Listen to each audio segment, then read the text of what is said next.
जय हिंद दोस्तों, मेरा नाम है रोहित और आप देख रहे हैं स्टडी क्यों नहीं। इस वीडियो में हम लोग सोडियम की बात करने वाले हैं। जैसा कि मैंने आपको कल लेक्चर में बताया था कि अब हम लोग जितने भी एलिमेंट्स होते हैं उनके बारे में बात करेंगे। तो इस वीडियो में हम लोग सोडियम की बात करने वाले हैं। तो सबसे पहले आप इस चैनल को सब्सक्राइब कर लीजिए और इस वीडियो को जितना जितना हो सकता है शेयर कीजिए दोस्तों। और अभी बेल आइकन भी आप क्लिक कर दीजिए जिससे मेरे वीडियो के लेटेस्ट नोटिफिकेशन आपको मिल सके। और दोस्तों इस वीडियो को लाइक कर दीजिए। और जैसा कि आपको पता है कि ये जो वीडियो होती है मुश्किल से 10 से 12 मिनट की होती है और उसी में मैं आपको एक टॉपिक कवर करवा देता हूँ। आपको कोई बड़े लेक्चर जैसे कि 30-40 मिनट के लेक्चर देखने की आवश्यकता नहीं है, क्योंकि उसमें भी वही चीज़ बताया जाता है जो कि मैं आपको शॉर्ट में बताता हूँ। और दोस्तों इससे पहले 15 लेक्चर और आ चुके हैं केमिस्ट्री के, तो आप उन वीडियो को भी देख लीजिएगा। मुश्किल से आपका 1 घंटे में वो लेक्चर सारे समाप्त हो जाएंगे। तो शुरू करते हैं इस वीडियो को। तो दोस्तों सबसे पहले हम लोग सोडियम की साइन की बात करें तो इसको हम लोग Na से डिनोट करते हैं, जैसा कि आपको पता होगा और मैंने पहले लेक्चर में भी आपको बताया कि सोडियम को हम लोग Na से लिखते हैं। लेकिन आपको नाम से इसका नहीं लग रहा होगा क्योंकि इसको लैटिन भाषा में लिखा जाता है और लैटिन भाषा में इसको दूसरे नाम से बुलाया जाता है। तो सबसे पहले हम लोग सोडियम के उपयोग की बात कर लें तो सोडियम का जो उपयोग किया जाता है वो अवकारक के रूप में इसका उपयोग किया जाता है। संश्लेषित प्रक्रियाओं में इसका उपयोग किया जाता है, यानी सिंथेसिस रिएक्शन में इसका उपयोग किया जाता है। और सोडियम लेट मिश्र धातु के उपयोग में टेट्राएथाइल लेड नामक अविस्फोटक रोधी यौगिक बनाने के लिए किया जाता है। जैसा कि हम लोगों ने कल नॉकिंग पढ़ा था तो उसमें हम लोगों ने एक नाम पढ़ा था टेट्राएथाइल लेड। तो टेट्राएथाइल लेड के निर्माण में भी इसका उपयोग किया जाता है। द्रवित सोडियम के उपयोग नाभिक रिएक्टर में किया जाता है, क्योंकि ये जो रिएक्टर होती है उसको ठंडक उत्पन्न करने के लिए इसका उपयोग किया जाता है, यानी उसको ठंडा करने के लिए। तो यहाँ पे जो सोडियम थे उसका उपयोग देख लिया हम लोगों ने। दोस्तों अब हम बात करते हैं सोडियम के कुछ प्रमुख यौगिक एवं उनके उपयोग। तो सबसे पहले इसमें हम लोग बात करेंगे सोडियम हाइड्रोक्साइड, यानी सोडियम हाइड्रोक्साइड क्या होता है। तो सबसे पहले आपको इसका फॉर्मूला याद रखना है। इसका जो फॉर्मूला होता है वो होता है NaOH। और दोस्तों जो सोडियम हाइड्रोक्साइड का उपयोग किया जाता है वो साबुन बनाने में किया जाता है, क्योंकि ये एक क्षार होता है और प्रबल क्षार का उपयोग साबुन बनाने के लिए किया जाता है। और दोस्तों जो लोग फार्मेसी करते हैं उन लोगों को साबुन बनाना बताया जाता है तो उसमें सोडियम हाइड्रोक्साइड ही यूज़ करते हैं, उसके साथ हम लोग फेट लेते हैं। साबुन बनाने में किया जाता है और कृत्रिम सिल्क के निर्माण में भी इसका उपयोग किया जाता है। पेट्रोलियम के शुद्धिकरण के लिए आपने सुना होगा कि सोडियम का यूज़ किया जाता है, क्योंकि सोडियम हाइड्रोक्साइड का यूज़ किया जाता है। और इसके अलावा प्रयोगशाला में अभिकर्मक के रूप में भी इसका उपयोग किया जाता है। इसके अलावा शीशे, साबुन, कागज, कास्टिक सोडा आदि के उत्पादन में भी इसका उपयोग किया जाता है। और दोस्तों सूती कपड़े जितने भी होते हैं उनमें चमक पैदा करने के लिए मेनली सोडियम हाइड्रोक्साइड का यूज़ किया जाता है। तो आपको यहाँ पे सोडियम के हाइड्रोक्साइड का उपयोग भी समझ में आ गया होगा। इसके बाद हम लोग बात करते हैं धावन सोडा, जिसको हम लोग वॉशिंग सोडा कहते हैं, या फिर इसको अगर हम लोग साइंस की भाषा में कहें तो इसको हम लोग सोडियम कार्बोनेट कहेंगे।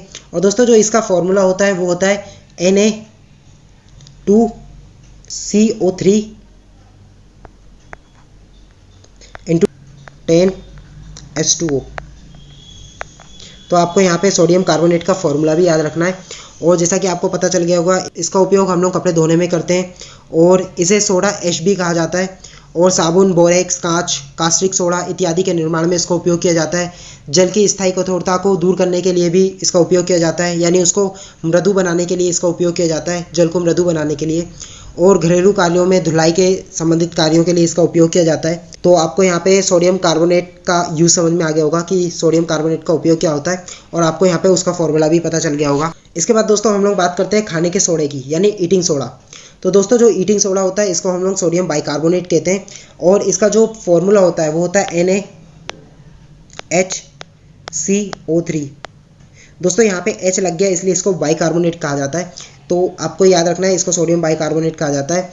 अब इसके उपयोग की बात कर लें तो खाद्य पदार्थों जैसे कि केक, ब्रेड आदि के बनाने में इसका उपयोग किया जाता है। और इसका सबसे अच्छा उपयोग, यानी इसका सबसे अधिक उपयोग अग्निशामक यंत्रों में किया जाता है।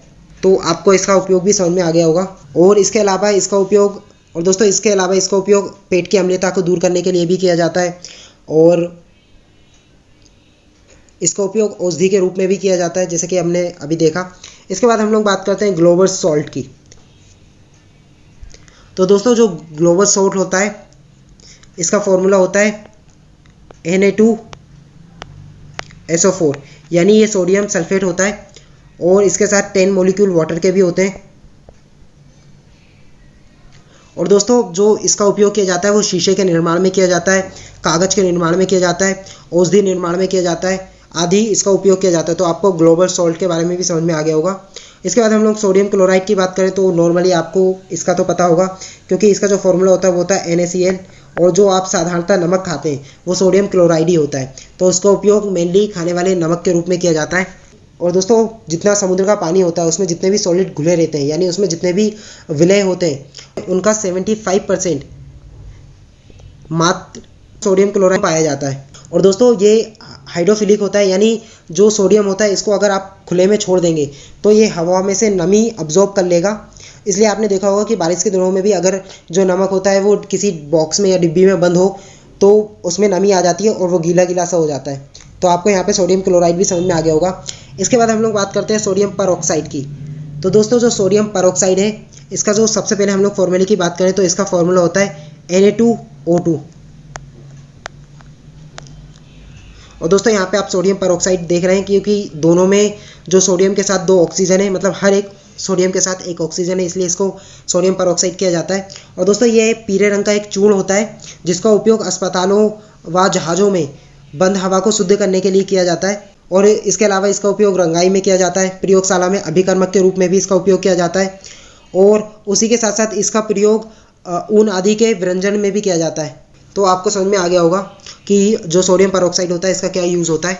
और दोस्तों इसके बाद हम लोग बात करते हैं सोडियम थायोसल्फेट। और दोस्तों सोडियम के जितने भी हम लोगों ने यहाँ पे यौगिक पढ़े उनमें सबसे इंपॉर्टेंट है सोडियम थायोसल्फेट, क्योंकि यह एक रंगीन क्रिस्टलीय पदार्थ होता है और इसका उपयोग मेनली फोटोग्राफी में किया जाता है। और दोस्तों रेलवे के जितने भी पेपर हुए हैं आप उसके पेपर निकाल सकते हैं, और हर साल एक क्वेश्चन अवश्य पूछा जाता है। वो पूछा जाता है कि सोडियम थायोसल्फेट का यूज़ कहाँ पे किया जाता है या फिर फोटोग्राफी में किसका यूज़ किया जाता है, तो आपको बताना है। इसके अलावा इसका उपयोग एंटीडोट के रूप में भी किया जाता है।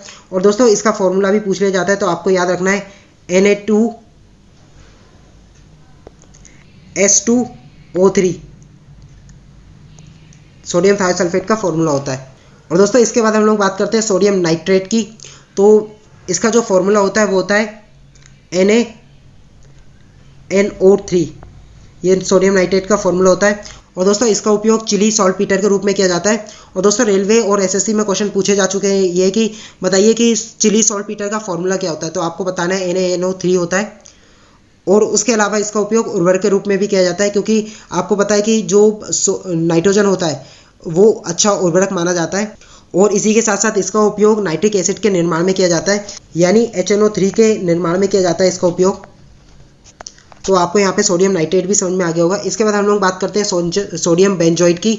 और दोस्तों ये भी आपके लिए उपयोगी है, क्योंकि इसका जो फॉर्मूला होता है वो होता है NaC7H5O2। इसका फॉर्मूला होता है सोडियम बेंजोइड का, और इसका उपयोग खाद्य परिरक्षण के लिए किया जाता है, यानी जितने भी खाद्य पदार्थ होते हैं और खाने के पदार्थ होते हैं उनको संरक्षित करने के लिए किया जाता है। और दोस्तों सोडियम के हम लोगों ने अभी जितने भी पढ़े उनमें से एक और सबसे इम्पोर्टेंट चीज़ जो यौगिक है सोडियम का वो है सोडियम बेंजोइड, तो आपको इसका भी याद रखना है। और दोस्तों ये बेंजोइक अम्ल का सोडियम लवण है। और दोस्तों यहाँ पे आपने देखा कि सोडियम के हम लोगों ने जितने भी यौगिक होते हैं उन सब के बारे में पढ़ा, उनके फॉर्मूले पढ़े, उनके उपयोग पढ़े कि किस किस चीज़ में उनका यूज़ होता है। और दोस्तों सोडियम के लगभग सारे जितने यौगिक हैं सारे इंपॉर्टेंट हैं, क्योंकि सारे एग्जाम्स में पूछे जा चुके हैं पहले। आप गूगल पे जाके सर्च भी कर सकते हैं पर्टिकुलर कि कौन कौन से एग्जाम में आ चुके हैं ये क्वेश्चंस। अगर आपको ये वीडियो अच्छी लगी तो दोस्तों मेरे चैनल को अभी सब्सक्राइब कर दीजिए, लाइक कर दीजिए, शेयर कर दीजिए। और बायो की मैंने पूरी सीरीज़ कवर की है तो उस वीडियो को भी जरूर देखिएगा आप लोग। आपको लास्ट में वीडियो जैसे ही ख़त्म हो रही है तो आपको ऊपर स्क्रीन पे लिखे आ जाएंगे, आप सिर्फ क्लिक करके उनको देख सकते हैं। तो मिलते हैं नेक्स्ट वीडियो में। जय हिंद।